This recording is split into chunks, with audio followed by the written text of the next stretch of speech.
as his coordinators have, and they've got a ton of speed on that football team, and they're well coached, execute well. So that time's yours. Coach, this has been, I guess, kind of a weird time for you guys to have had this much time off from some of these games. How have you kind of handled that, and what do you feel when you see the guys here, like their willingness to get out and work and all that? Yeah, sure. They've got good attitude, the players. They were in last week and did a nice job with that, and even on the days off, a lot of them came in. So, but want to make sure we gave them a little time for recovery. But they're excited to go. They know they're playing a good football team, so they're excited. What do you remember about that divisional round game against the Texans back in 2019 and being down 24-0, and what was kind of going through your mind at that point? Yeah, we didn't start off very well, that's for sure. And they were playing well.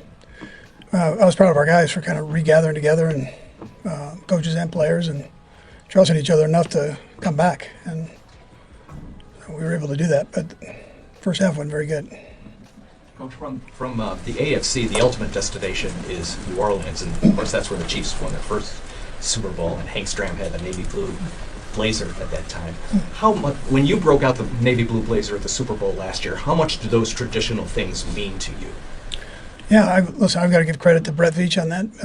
He set it up. We've worn it a couple times. Wore the red one too. Didn't have a lot of success with that one, but I love the history of the game. Obviously, there was a ton of history here, so I love that part of it. Kind of grew up. I was a big Mike Garrett fan, so I followed the Chiefs, and those were special years for sure. Andy, given just your love of the history of the game, is there any part of you that allows yourself the appreciation of what you're trying to accomplish this postseason?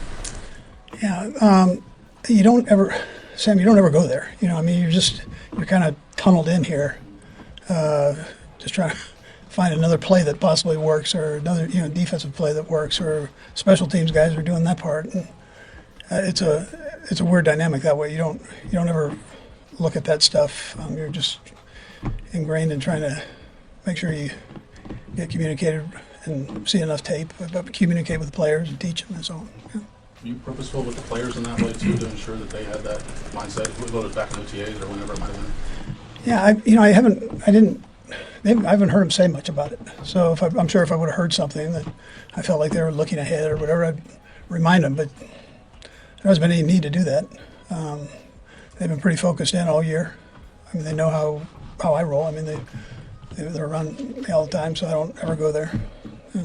Coach, we know that Jalen Watson did a good job getting himself ahead of schedule. What's your optimism level for his potential return? Yeah, I kind of want to see this week, see how he does. But what I've seen so far, it's been good. He's in good shape, and I'm not telling you he can play a whole game, but he sure, I think he has a chance of playing. Yeah, we'll see. What catches your eye most about the Texans defense, especially how they contain Herbert? Yeah, I mean, the first thing that jumps out at you is speed. That front can run. We didn't have a chance to play against Zero last year, or last time we played him a couple weeks back. And he's fast also as a linebacker, and he's kind of their main play caller there. So, but he can, the speed of the D-line, the linebackers just jump out at you, and they're real good. The hands of the secondary, those guys, they catch the ball. You don't see a lot of bobbles or drops for that. If you're presenting it close, they can go up and snag it. Coach, I know that you preach all the time cleaning things up and all that. You guys have done a great job of cleaning turnovers and all that stuff up. I know there's different things you can do to hopefully have that continue, but sometimes on things like that, is it just a little bit of luck? Ball bouncing your way or not bouncing your way, or is it something you feel like you really can't control a certain amount of? Yeah, there's some of it you can. I mean, obviously, the ball's not round, right? So that thing bounces a little crazy sometimes. So those, you kind of go, all right, that happened. But some of these things you can focus on, keep the ball high and tight, not letting it get off your body. The throws, the routes that you call for the throws. Those are all things that you have some control over. Blair? Andy, just what's the thought on left tackle and DJ or Joe? Yeah, I'm going to see how it goes this week. I'm going to rotate him, and so it gives us some flexibility there. But I was happy with what Joe and Mike did in there, but I also liked what DJ did in some of those snaps that he had. And there weren't a lot of them, but the snaps that he had against Denver. You say rotate, you mean rotate in practice, right? Yeah, in practice, yeah. And we'll just see. We'll see how it goes. Coach Patrick has a new addition to his family. You watched him from number 1 to now number 3. As a father yourself, do you feel like it's gotten easier for him to be able to manage it all? Yeah, I think he does great with it. You know, he came in as Patrick 2 p.m. Now he's right Patrick 3 p.m. So he's got. Once you have 3, 4 and 5 are easy. That's what I told him. So that was well, you've made 3. You add a couple more. We'll talk. I don't know if Britt would agree. Yeah, no, true. Andy, we're talking to Xavier in a little bit. Just with all rookies in general, just wonder the process of knowing that they're going to struggle at times over the course of the season, but allowing them to play through that. So what was the first part of it? We're talking to Xavier in a little bit. Just wondered what the Yeah. process. Obviously, not stretch during the season where I'm sure it wasn't as good as what he wanted to do, but just allowing him to play through that. Yeah. So you could see the talent. He's a smart kid. You can see the talent. Hey there, Chiefs fan. It's playoff time, and you know what that means. It's time to turn up the energy and get ready for another big run. This Saturday, our Chiefs are back in action, and the first practice of the week has already given us some fantastic news. Chris Jones and Jalen Watson, 2 key players we've been worried about, were full participants in practice. That's huge. Jones, our powerhouse on the defensive line, is back after missing the last 2 games of the regular season. And Watson, he's been working hard to bounce back from that tough ankle injury he had earlier in the year. Seeing both of them back on the field is a massive boost for our defense. Chris Jones and Jalen Watson are more than just players. They're game changers. Let's start with Jones. He's the cornerstone of the defensive line, the guy who can make quarterbacks think twice before making a move. Remember that Week 16 game against the Texans?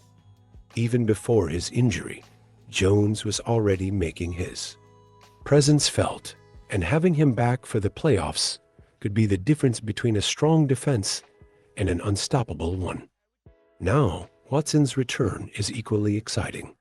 After working tirelessly to recover from that ankle injury, he's looking sharp. Sure, Coach Reid mentioned he might not play an entire game, but even limited snaps from Watson can bolster our secondary. Imagine him locking down key receivers when it matters most. Now, let's hear it from you. How are you feeling about the teams? Chances this weekend? Drop your thoughts in the comments below. And while you're at it, here's a quick poll. Which player do you think will have the biggest impact, Jones or Watson? Vote now. Here's where I turn it to you. Who do you think will make the biggest splash in Saturday's game? Will it be Jones dominating the line of scrimmage or Watson surprising us with a clutch play? Let me know in the comments, and don't forget to vote in our poll. Let's talk about another key player, Hardman. His status for the playoffs is still up in the air, but there's no denying his impact when he's on the field. You remember his game-winning touchdown in Super Bowl Levy, right? That kind of clutch performance is exactly what makes Hardman so special. Right now, he's listed as a limited participant in practice due to a knee injury, but knowing his history, you can bet he's doing everything possible to get back out there. And it's not just about Hardman. Shamari Connor is back in full practice after his shoulder injury, adding even more depth to the defense. It's clear this team is shaping up to be playoff ready.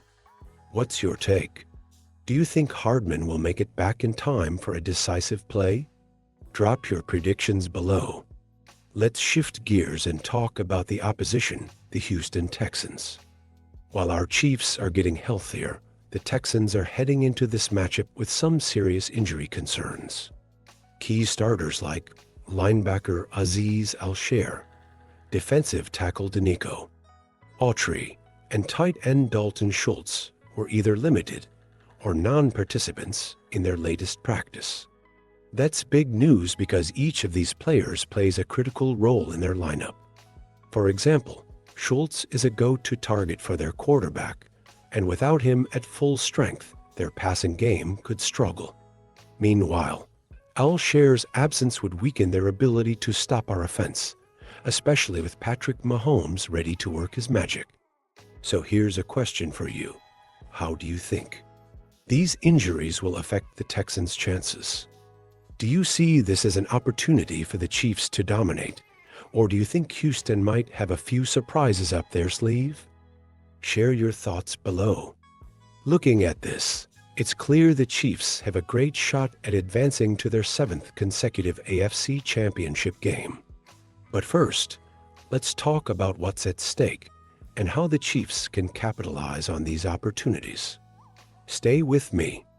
Let's talk about the big picture, what's really on the line this Saturday. A win doesn't just get us to the next round. It cements the Chiefs' dynasty as one of the greatest in NFL history. Think about it, 7 consecutive appearances in the AFC Championship game would be an incredible feat, one that puts this team in a league of its own. But it's not just about making history. This game sets the tone for the rest of the playoffs. A strong performance here sends a message to every other team. The Chiefs are here to dominate. It's a chance for players like Patrick Mahomes, Travis Kelce, and Chris Jones to shine on the biggest stage and remind everyone why Kansas City is the team to beat. So, how do you feel about the stakes? Do you think this game will be the launching pad for another Super Bowl run? Or are you more focused on the immediate challenge Houston brings? Let me know your thoughts in the comments. The excitement is building, and it's time to rally behind our team. Let's gear up for another unforgettable playoff run. Go Chiefs!